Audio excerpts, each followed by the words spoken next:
প্রথম হচ্ছে আমাদের পার্টিতে 28শে জুন কাউন্সিল গঠন করা কেন্দ্র করে একটি দ্বন্দ্বের সৃষ্টি হয়। সেই দ্বন্দ্বে আমাদের সদ্য সাবেক কিছু সিনিয়র নেতৃবৃন্দ ওনারা 28শে জুনই কাউন্সিল করতে হবে, প্রয়োজনে জিএম কাদেরকে ছাড়াই ওনারা কাউন্সিল করবেন, এটি একটি উদ্যোগ নেন। যে উদ্যোগটি পরে ভেস্তে যায়, পরে 28শে জুন প্রেসিডিয়াম মিটিংয়ে সকলে মিলে তাদেরকে বহিষ্কারের রেজলিউশন পাশ করা হয় এবং রেজলিউশন পাশ করে ওনাদেরকে বহিষ্কার করা হয়। ওই বহিষ্কারের চিঠি চ্যালেঞ্জ করে সিভিল কোর্টে মামলা করেন ওনারা।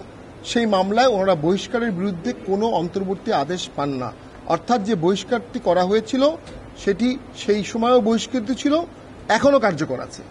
কিন্তু in the meantime civil court স্বল্প সময়ের জন্য অস্থায়ীভাবে জিএম কাদের স্যারকে চেয়ারম্যান হিসাবে দায়িত্ব পালনে নিষেধাজ্ঞা দিয়ে অস্থায়ীভাবে বাড়িত করে। এই বাড়িত করার সময়ে আমরা দেখতে পেয়েছিলাম প্রেসিডিয়ামের একটি বিকল্প মিটিং করে ভারপ্রাপ্ত চেয়ারম্যান নিয়োগ করা হয়। আমাদের সংবিধানের 20-এর খ ধারা মোতাবেক শুধুমাত্র চেয়ারম্যান ভারপ্রাপ্ত চেয়ারম্যান নির্ধারণ করতে পারবেন, অন্য কেউ পারবেন না। এর কোনো বিকল্প আমাদের গঠনতন্ত্রে নাই। অর্থাৎ ভারপ্রাপ্ত চেয়ারম্যান নিয়োগটি সম্পূর্ণ অবৈধ এবং যাকে নিয়োগ করা হয়েছে তারা সকলেই বহিষ্কৃত ছিলেন। পাশাপাশি আমাদের গঠনতন্ত্রে স্পষ্ট বলা আছে চেয়ারম্যানের সম্মতিতে প্রেসিডিয়াম এবং জাতীয় কাউন্সিলের মিটিংয়ের সময় ও স্থান নির্ধারণ হবে।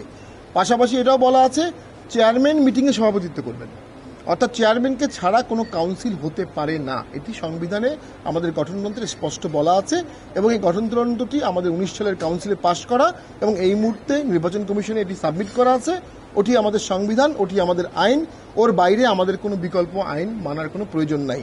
সো আমি শেষ করে দিচ্ছি, এক সেকেন্ড, জি আমি শেষ করে দিচ্ছি এই বিষয়টা। সেটা হচ্ছে এরপরও আমরা দেখলাম ইনজাংশন চলাকালীন সময়ে একটি কাউন্সিল তথাকথিত করা হয়, যেটি কোনোভাবেই বৈধ কাউন্সিল না।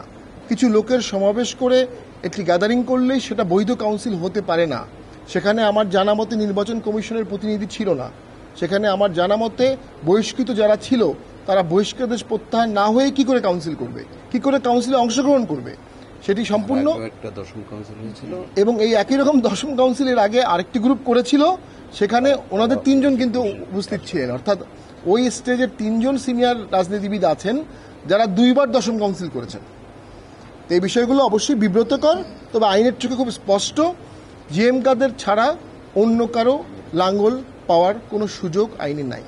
জিএম কাদের ছাড়া অন্য কারো চেয়ারম্যান হওয়ার সুযোগ গঠনতন্ত্র, আইন এবং আদেশের মধ্যে নাই। এটি সুস্পষ্ট আইনের ব্যাখ্যা।